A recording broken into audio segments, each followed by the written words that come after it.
up, everyone? This is Mark coming at you from Texas. So I recently posted on the Northwest Community RC page that I'm going to be getting a radio.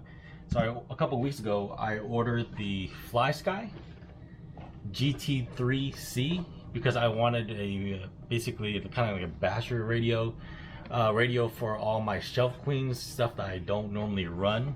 So I didn't really want to spend a couple $100s. I mean, I normally get, you know, some high-end stuff for as far as my equipment goes, but I didn't want to get something that I know I wouldn't be running very often. Some of my Tamiya kits and stuff, such as my most recent kit would be this Beetle right here.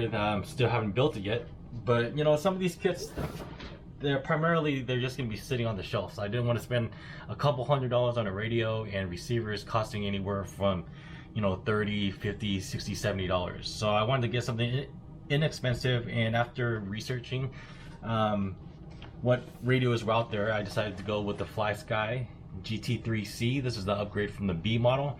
The B model uses the 8 AA batteries, which I think was a lot of batteries to power up a radio. This model actually comes with a rechargeable LiPo battery, so that was a big selling point, which is actually one of the reasons why I got this radio.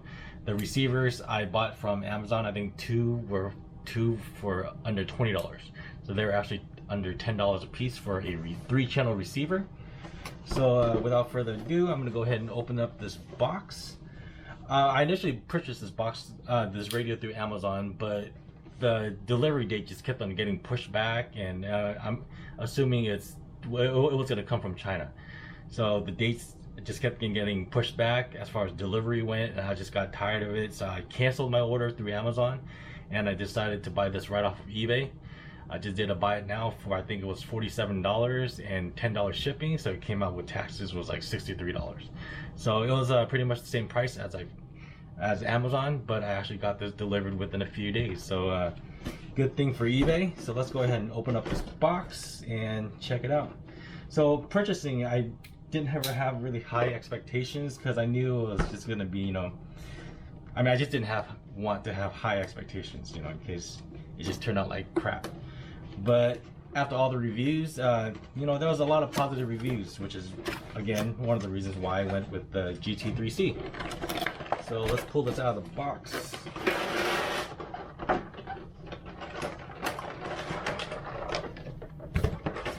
So, you know, I've gone through a lot of radios, you know, anywhere from Spectrum to my high-end racing radio. This is a Sanwa M17. This is a almost $600 radio that I use to race. So I know the build and qualities of the radios out there, and I should be able to give you a pretty good review and kind of critique as far as how the quality is. So let's continue on with this. So inside the packaging we have an extra grip. I believe this is a smaller grip that you can change out, you know, for someone with smaller hands.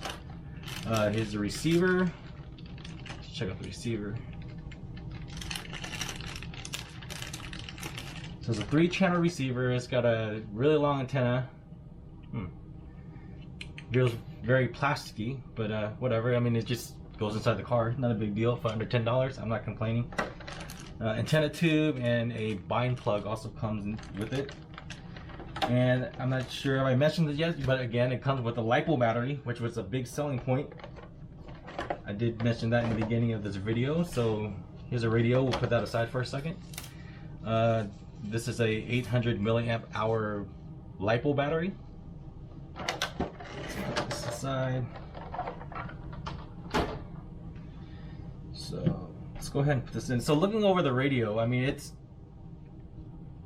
actually pretty nice. It doesn't feel cheap. It doesn't feel like a Tyco radio that you would expect from a car from Walmart or Toys R Us. I mean, it's pretty solid. I would say it's really on point with the Spectrum radios. It feels good. It's a full-size radio. It feels good in your hand. Everything feels good. Yeah, I would definitely say it's on par as far as the quality goes. Just it's on par with like the Spectrum radios. You know, radios ranging anywhere from like $100 to $200. Definitely so far it's definitely worth it. So here's a quick look at the radio. So let's pop in the battery real quick and let's power it up.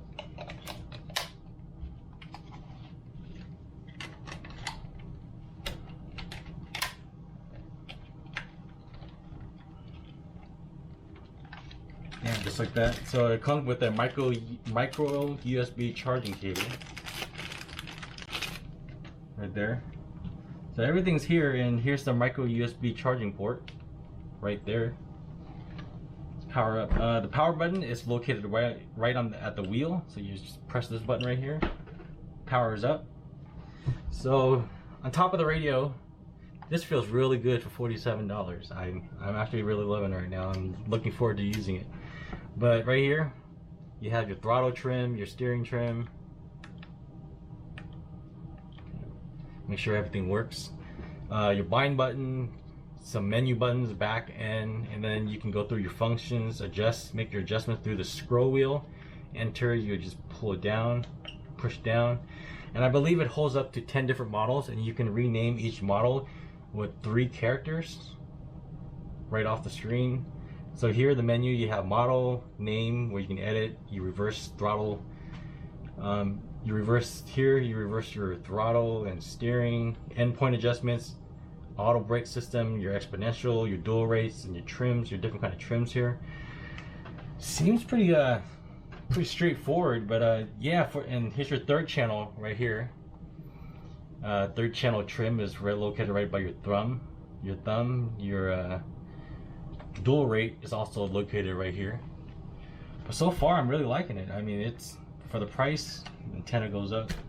So the only negative thing that I read about this radio was the range. The range, it's stated at 100 meters, which is almost like the football field length.